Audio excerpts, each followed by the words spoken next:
ஒசூரில் வெயில் காரணமாக எலக்ட்ரிக் பைக் தீப்பிடித்து அருகே இருந்த பழைய பிளாஸ்டிக் மற்றும் இரும்பு பொருட்கள் சேமிப்பு கிடங்கிற்கும் பரவியதால் பரபரப்பு ஏற்பட்டது.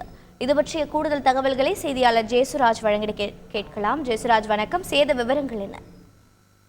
அதாவது ஓசூர் கேசிசி நகர் பகுதியில செல்வம் என்பவர் பழைய பிளாஸ்டிக் மற்றும் இரும்பு பொருட்கள் சேமிப்பு கிடங்கு அந்த குடோனை நடத்தி வருகிறார். இந்த குடோனுக்கு பின்புறமாக பொது வழியில இரண்டு எலக்ட்ரிக் பைக்குகள், அதே போல ஒரு புல்லட் வாகனம், 2 தள்ளு வண்டிகள், அதே போல ஒரு பழைய பிரிட்ஜ், குளிர்சாதன பெட்டி ஆகியவற்றை அங்கு வைத்திருந்துள்ளார்.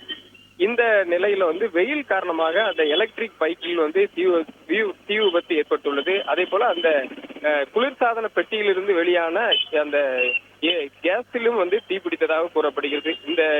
இந்த இரண்டு நிகழ்வுகளிலும் பற்றிய தீயானது அந்த பகுதி முழுவதும் ஒரு பரபரப்பை ஏற்படுத்தியது. இது குறித்து அந்த பகுதி பொதுமக்கள் உடனடியாக தீயை அணைக்கும் பணிகளில் ஈடுபட்டனர். ஆனால் தீயை அணைக்க முடியவில்லை. இது குறித்து அந்த பகுதி பொதுமக்கள் உடனடியாக ஓசூர் தீயணைப்பு துறையினருக்கு தகவல் அளித்தனர். சம்பவ இடத்திற்கு வந்த அவர்கள் தண்ணீரை பீச்சி அடித்து போராடி தீயை கட்டுக்குள் கொண்டு வந்துள்ளனர். இதுல 2 எலக்ட்ரிக் பைக்குகள், அதே போல ஒரு புல்லட் வாகனம், 2 தள்ளு வண்டிகள், இந்த பிரிட்ஜ், அது போக அந்த சேமிப்பு கிடங்குகளில் இருந்த பழைய பொருட்கள் ஆகியவை முழுவதுமாக எரிந்து நாசமாயின.